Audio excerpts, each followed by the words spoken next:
Tese de Brasília, Cardeal Dom Paulo César Costa. Muito obrigado pela presença, uma honra tê-lo aqui conosco, Dom Paulo.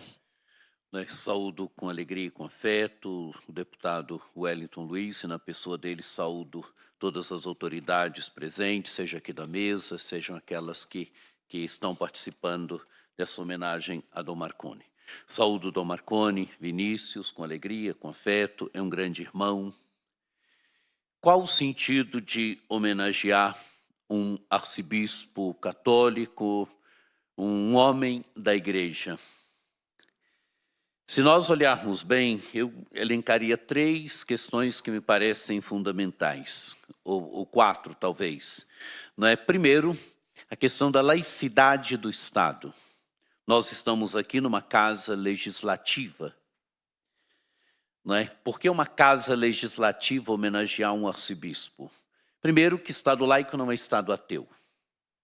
Se o Estado fosse ateu, como prega muita gente, como às vezes até a mídia trabalha um pouco essa realidade, se o Estado fosse ateu, ele já seria confessional. Entre tantas possibilidades, ele já teria escolhido uma, porque ateu também é uma postura diante da religião, é uma postura diante da questão de Deus. Então o Estado não é ateu. Laicidade do Estado quer dizer, o Estado, quando ele é laico, é aquele Estado que permite a todas as religiões exercer com liberdade a sua missão, inclusive o ateu. Inclusive permite ao ateu ser ateu. Não é aquele Estado que não cerceia, ao contrário, promove. E Dom Marconi é um homem da igreja. E elenco, então, 3 motivos. Primeiro, a religião, ela traz esperança na vida de um povo. Nós vivenciamos muito bem isso no tempo da pandemia.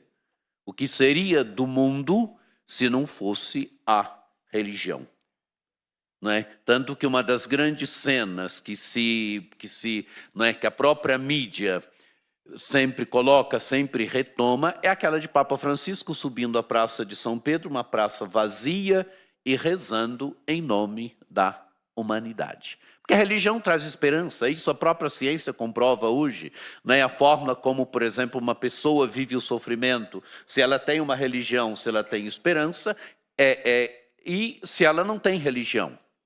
Se ela não tem religião, ela não tem esperar e quê? Ela tem pequenas esperanças para esse mundo, mas a religião, ela traz esperança à vida das pessoas. Ela traz esperança à vida de uma sociedade. Segundo elemento, a igreja, ela sempre alimentou a vida da sociedade com a reflexão.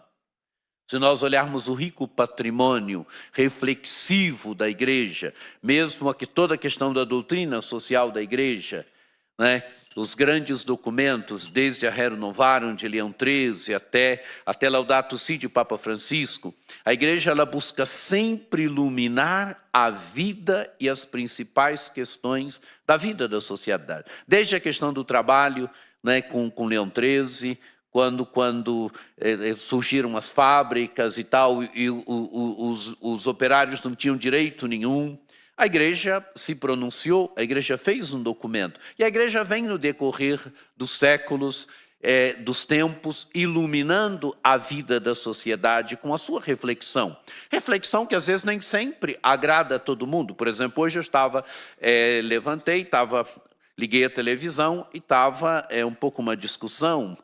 Sábado foi o Dia Internacional da Mulher, saúdo todas as mulheres, e estava uma entrevista e entrou-se um pouco na questão da religião. Então, quer dizer, a religião, alguns tipos de religião vistos talvez como obscurantista, porque diz que a mulher tem que ser mãe, isso, aquilo outro, que não é bem a postura da Igreja Católica. Mas uma verdade tem aí, aí dizendo, não, a mulher é dona do seu corpo. Sim, a mulher é dona do seu corpo, ninguém nega isso. Mas nas questões, a igreja, ela diz uma outra verdade. Não é a questão do aborto, a mulher é dona do seu corpo. Mas não está gerando, não há um outro ser também que está sendo gerado? Quer dizer, a igreja aponta um outro lado da questão. Que a mulher é dona do seu corpo, é ótimo, todo mundo sabe. Mas que existe um outro lado da questão que a igreja diz, incomode, desincomode, não é? Mas quer dizer, a igreja ela não tem medo de dizer a verdade. A verdade liberta. Não é? A questão ecológica, não é, que Papa Francisco escreveu a Laudato Si, o compromisso da igreja é com o evangelho. E o dia que ela perder esse compromisso com o evangelho, perdeu tudo. Né? Nós estamos falando de uma sociedade pós-verdade. Só que na sociedade pós-verdade está voltando de novo a questão da verdade. O que vale é a narrativa ou existe uma objetividade? Aquilo que o velho São Tomás já dizia. Quer dizer, a igreja diz, o papel dela é esse. É preciso iluminar com a reflexão. E a igreja buscou fazer isso e buscará fazer isso, porque o seu compromisso é com a verdade. Quer dizer, é a reflexão que vem do evangelho, é a reflexão que vem da filosofia, é a reflexão que vem da lei natural.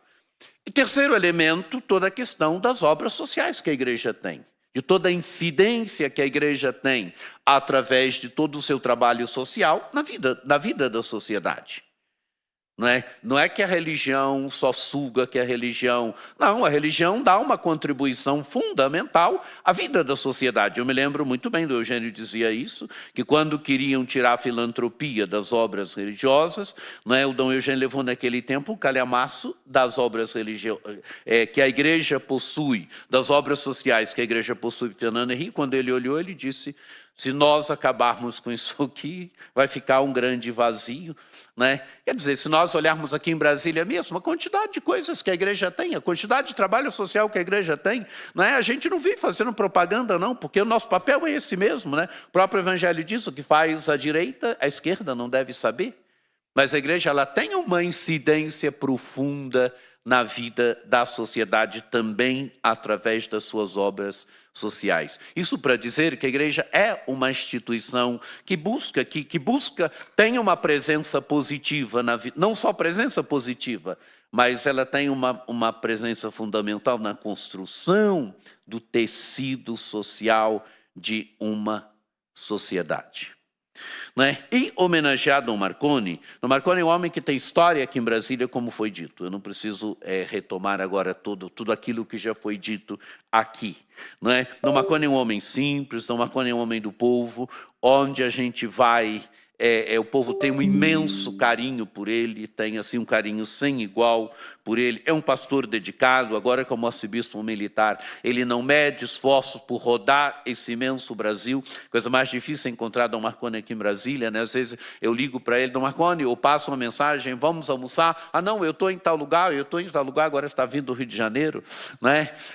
Assim, é a vida dele, um pastor dedicado que procura atender o seu clero, procura ser presença da igreja em todo o mundo militar, nas 3 forças armadas, também nas forças auxiliares, um pastor dedicado, um homem de uma profunda sensibilidade aos mais pobres, aos mais necessitados. Um homem de uma profunda proximidade de dedicação, sensibilidade aos mais pobres, aos mais necessitados. E uma única coisa que foi dito dele aqui já justificaria. Por exemplo, seu trabalho na catedral. A restauração que você fez da catedral, todo o trabalho, que só isso já justificaria. A Catedral de Brasília é um dos monumentos mais visitados aqui, é da Igreja Católica? Mas como tantas obras da Igreja Católica estão à disposição do povo, porque é cultura, E na vida desse país, na caminhada desse país, a igreja está entranhada no tecido social. Onde se você tira, por exemplo, de Minas Gerais, da Bahia, as igrejas, o que sobra? Sobra muita coisa, mas uma parte da história se perde, E Dom Marconi foi pároco da catedral. Dom Marconi ajudou a preservar a nossa catedral que é esse símbolo, de certa forma, do Brasil,